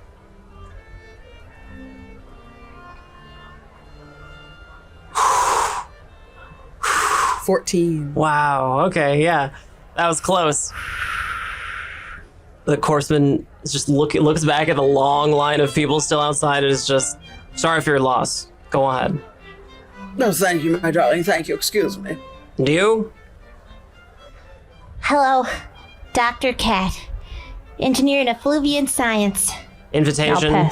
I'll pass my invitation. Go in. And next, you walk in to this massive interior. Lots of people here. Lots of activity. Human activity. You see several humans sitting playing instruments. You're not even very sure you've seen these types of instruments before. They're just long, they almost look like harps, but they're in like several different directions, and humans have to like reach way around them to play them. And the music is extraordinary. You see people walking around with hors d'oeuvre plates, and you see a lot of corpsemen. I whisper quietly to Pippet, make sure that you keep your face neutral. You wouldn't be impressed by this if you are who you say you are. Okay, I'll try not to look around too much. And it is kind of like a fight for Pippet in some cases. I'll look up and just see all of this stuff. Yeah. And I'm beautiful like, chandeliers, gorgeous wood inlay. You see tons of exotic plants, trees. There's an arboretum out back. You see signs for, like a flower garden, things like that. Do you think we'll have time to check out the flower garden? If all goes well, we won't have to leave right after. We should stay so it doesn't look like we've suddenly vacated. Oh, but right. If we need to call in our favor, that will be a very different experience. That's true. It's probably the best place to call for help. We'll see. Let's get looking. And I'm sure they provided a description of who we're looking for. No, they did not. Oh, God. Okay, maybe they didn't... I think Yeah? Grizz looks around to see who the most kind of officious looking people are. Yeah, as a runner, I feel like she'd be able to detect kind of who's also in the employ of the Cassat. Yeah, She's sure. a Cassat person too. That's a good point. All right, then I'll tell you what. I won't make you roll for it. It's probably pretty obvious to you as a runner. You see several corpsemen with much nicer uniforms, like parade uniforms on. But you see like the bands on their patches have like more little tendrils on them, right? There's more pieces sticking off of their bands, so you know that they're like way higher rank. You also notice there's a scientist, and you would have seen. Pippet, you absolutely would have seen this scientist before. You'd have probably read papers from Timberland Geist. Timberland Geist is a famous expert and an inventor who lives here in Lemeret and develops for the university. Grizz, that's Dr. Timberland Geist. Now, I'm not, an inventor or anything, but science is science.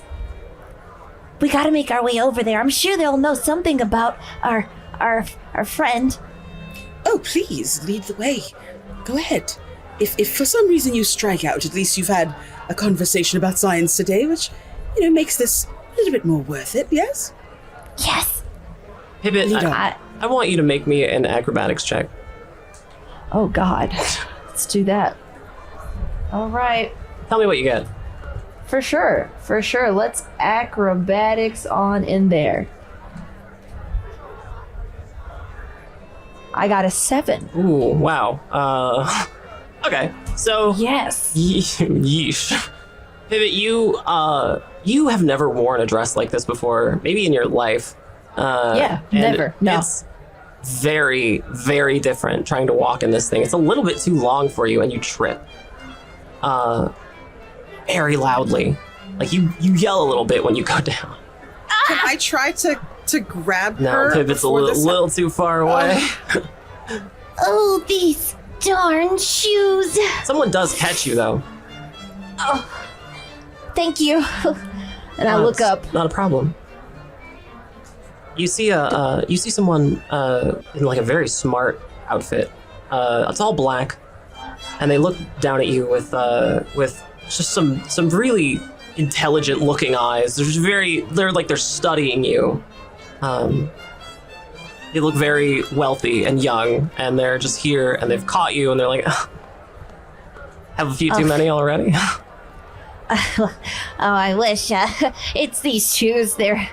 I told my stylist, I need something a little more minimal for me. And I'll stand up. Nice to meet you. I'm Dr. Cat. Well, hello, Doctor. My name is Lockett. Lockett Talens. Lockett. Do I recognize them at all, or? Yeah, you've heard of the Talens. You've only really heard stories, though. They're like a very wealthy family. Interesting. I'll turn to Grizz. And I'll say, meet my acquaintance. Please. I don't want to be rude. And I'll look the to Grizz Talens. for like help. Yes. Like, oh my. Hello, how are you? Shakes, waggles a hand out for Wow, a kiss. it's nice to make your acquaintance as well and kiss your hand. Mrs. Holcomb, I believe my husband was acquainted with your grandfather. Perhaps. It's lovely to make your acquaintance.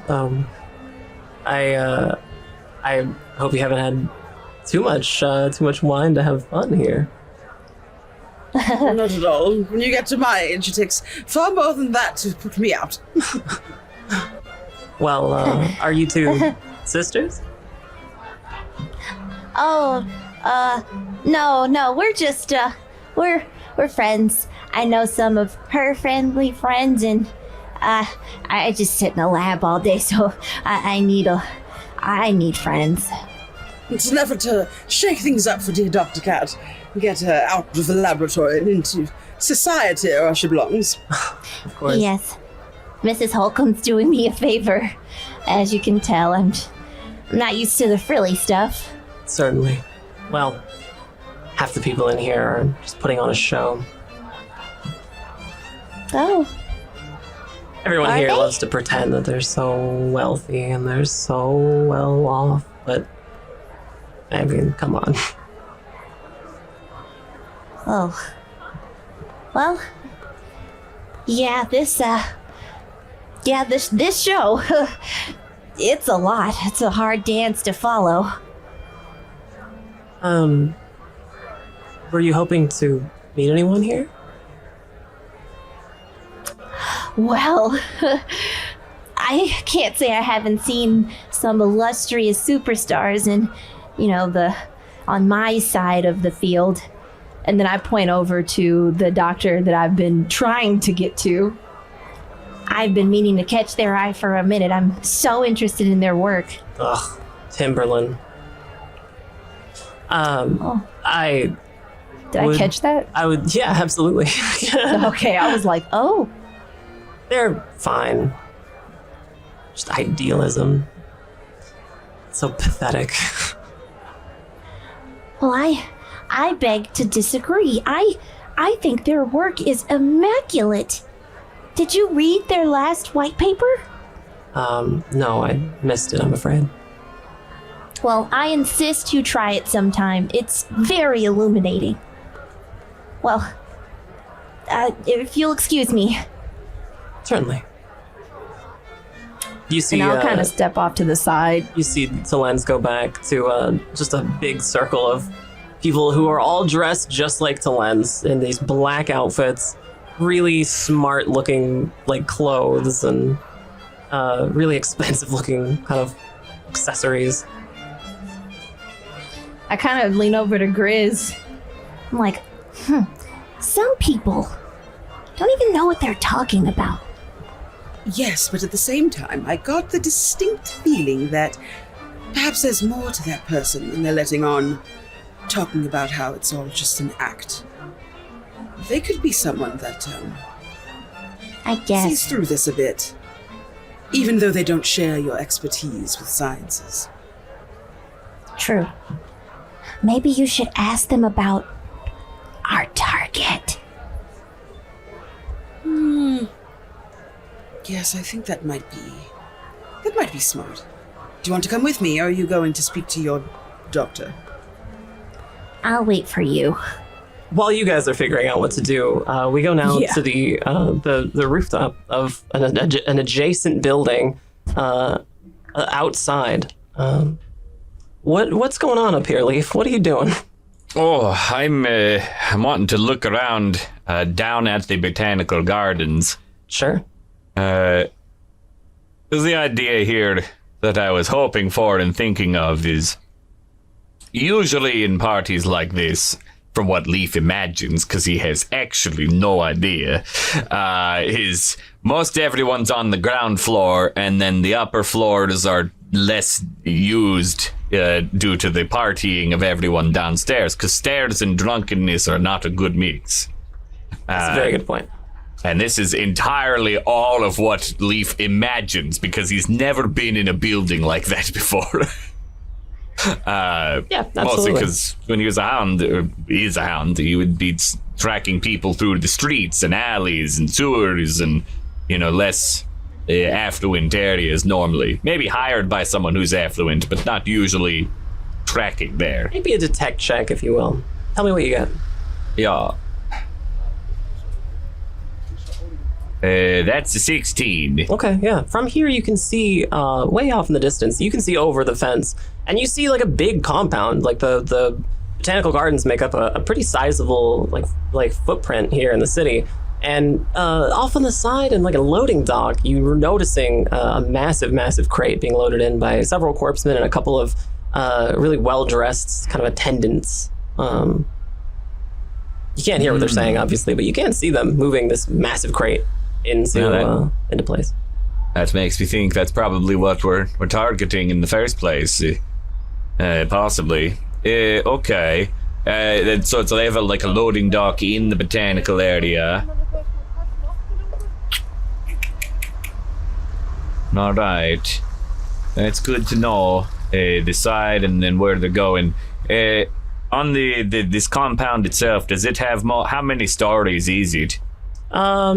Well, it's hard to say. Probably maybe 3. Seems like most of the activity is taking place in like the main hall.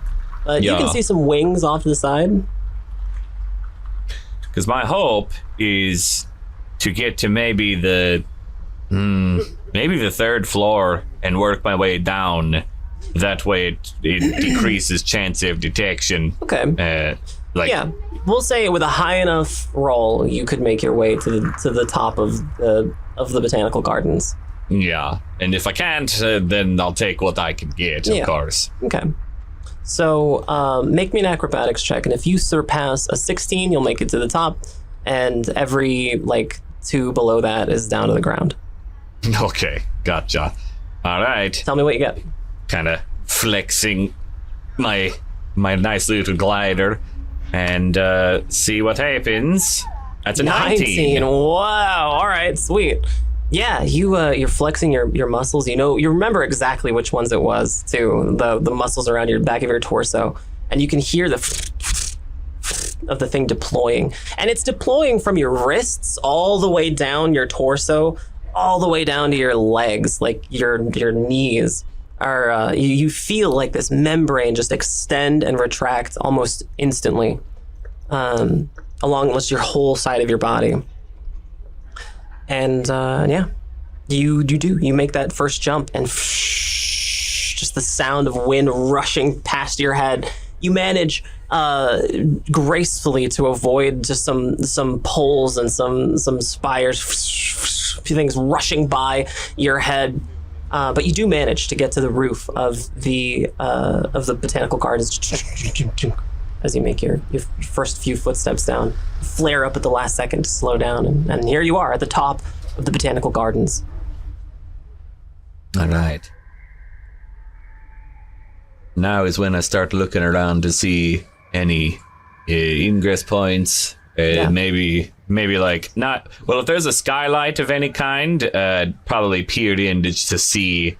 I don't know if it's one of those main halls, goes the entirety of the 3 stories kind of thing, or if it, botanical gardens sometimes have an either courtyard or, a dome of glass or something to kind of make a greenhouse effect. Sure.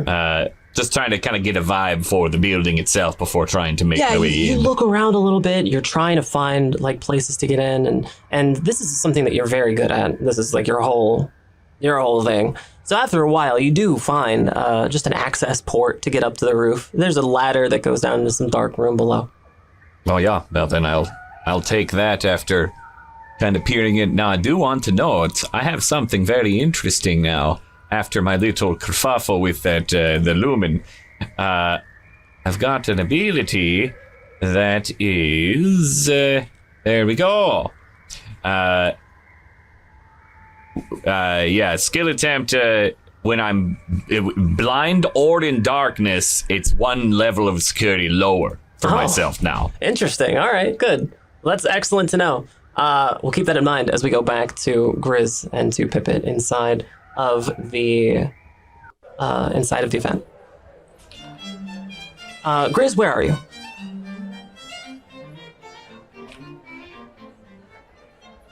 Grizz? I was muted. Oh.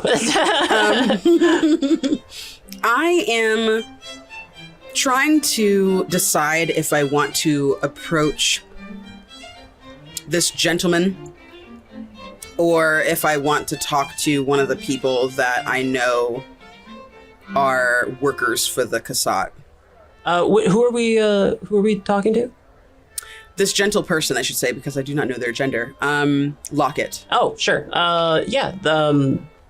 It's kind of difficult to discern. Locket and several other of these people who kind of look a lot like Locket are just kind of like meandering, amongst themselves through this party. Do you approach them? There's just so many of them. And I feel like it would be safer to approach one of the people that I can identify as also being employed by the Casat. Sure. Yeah. So you approach. That's what I'm going to do. You approach Locket. Yeah, totally. Well. Hello again. I just wanted to ask you, do you know where I can find Becca? No. Everyone, this is Mrs. Hawken. Is that right? Holcomb. Holcomb. Hello. Nice to meet you all. Yes. Everyone just kind of grumbles. Husband. He's left me to come to this party alone. God rest his soul. Do you know Boca? Do you know someone named Boca? Boca. Maybe. What do they look like? I don't know. I was supposed to ask them for something. I think my late husband had left something with them. And I found a piece of scrap saying the name there, and I thought maybe the next time I was at a party I could just casually ask, for memories of my dear sweet man.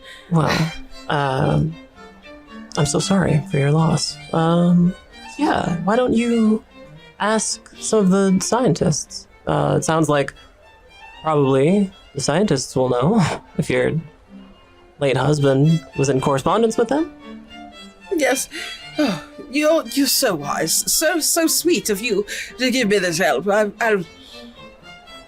be back. I'm sorry, you would have loved this party.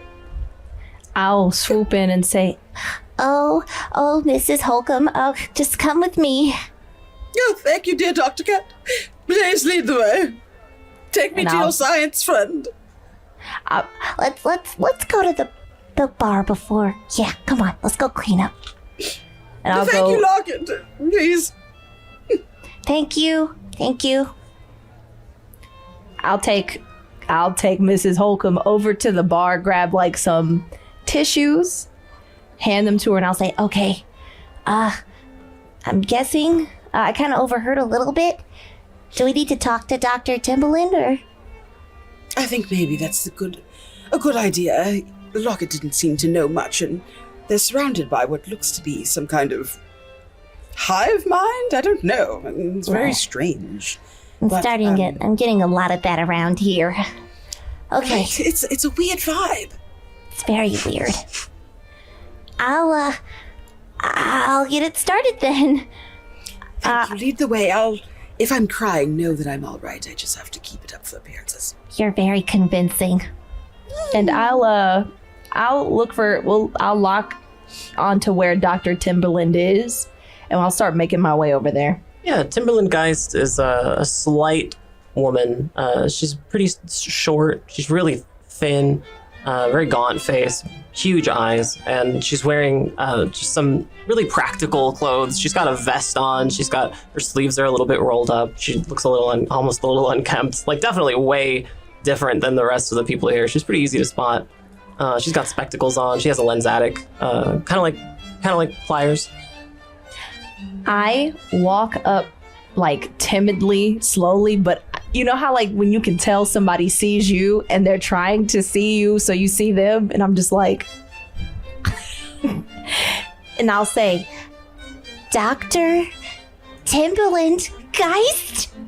Hello. It's lovely to make your acquaintance. I'm Dr. Cat. I have a PhD in effluvian science. It's so wonderful to meet you. Oh my, what's... Hello. I'll grasp her hand and I'll just start shaking it. It truly was so illuminating to read your last thesis. I don't necessarily have the same field of study, but I love to learn. Biology is a big field.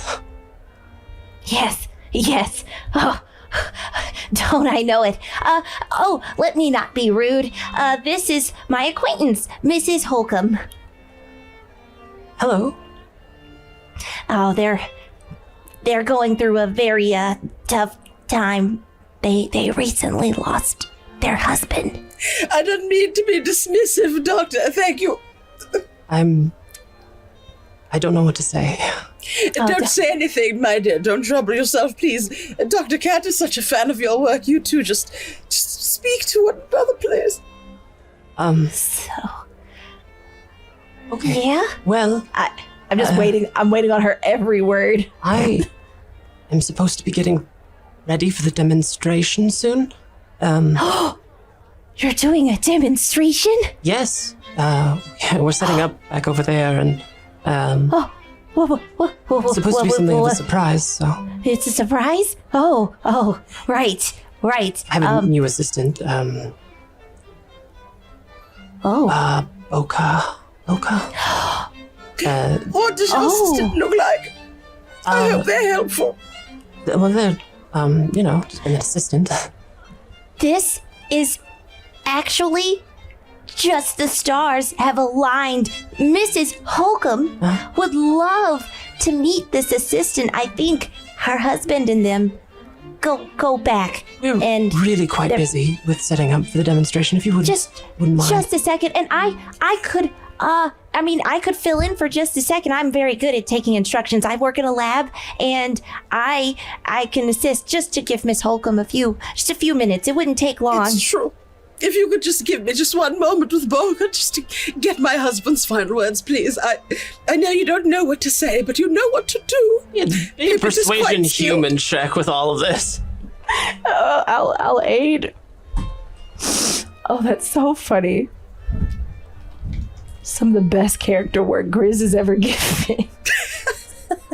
Okay, yeah, you succeed. 22. I'll bet. Okay. Yeah. Then we're good. You see just the look of exasperation on Timberland's face, and she's like, okay, all right, I have to continue working on the demonstration, so if you must speak to Boca, please make it quick. We are trying to get the demonstration complete, so please, you may find him over there. I must continue. Excuse me. Yes. Okay. Good luck. Thank you, Doctor. She just kind of waves you away. Wow. You make your way back towards a back room. There's you're going obviously to the place, right? Yes. You walk through a curtain, like a big red curtain. The sounds of the party get a little bit quieter behind you, and you find yourself near you begin to hear sounds of like a loading dock, right? And you see you come around a corner and you see some legs poking out from the ceiling. Yeah, you recognize those legs as belonging to Leaf. Oh. What? I think I speak loudly. Oh, Dr. Cat, it's a good thing we found out where Boca is. I need to speak with them just to get one last glimpse of my dear, sweet past husband, please. What? Yes. I wouldn't yes. want anyone to be confused as to our intentions here. You hear someone from deeper into this corridor that you're near. You hear someone just kind of exasperated, like, I can't believe they didn't pack the cable. We need the cable. And you just hear some footsteps walking away from a long set of cables lying across the floor. There's tons of cables here, and they're all coming from this big, like, effluvium fountain that's set up. But it's not quite an effluvium fountain. It's got some other kind of liquid in it, and it doesn't look like the effluvium fountains you've seen in Lemeret before, but all the cables are leading into this room that somebody's just walked out of, and they're walking away. Leaf, you've managed to make your way down from the ceiling. Now you're on the floor. Yeah, I think we're going to follow those cables. Yep. Yeah, sure. The person walking away has now turned a corner. They're gone. But inside of this room, you see it's very dimly lit. It's just the low violet glow of the effluvium. You see a machine, like a big black box of a machine, with lots of cables and lots of greebling, just lots of little bits of things that are spinning, dials, some hissing noises. And attached to the machine, you can see something else. You see something else. It's a body. A human body. But not in its entirety. The machine is awake, and so the human is also awake. And as you get closer and closer, you can see that a face, half of a skull, has been grafted to this machine. And inside of a separate container just to the side of this skull beats a human heart. Cables jutting out from every side of it. Cables that snake across the floor to some fluid in another room. And the face has no mouth, but it is familiar. And it looks to you, Grizz and Leaf and Pippet, with a look of recognition. Eyes wide, terrified. It is the face of Ingman,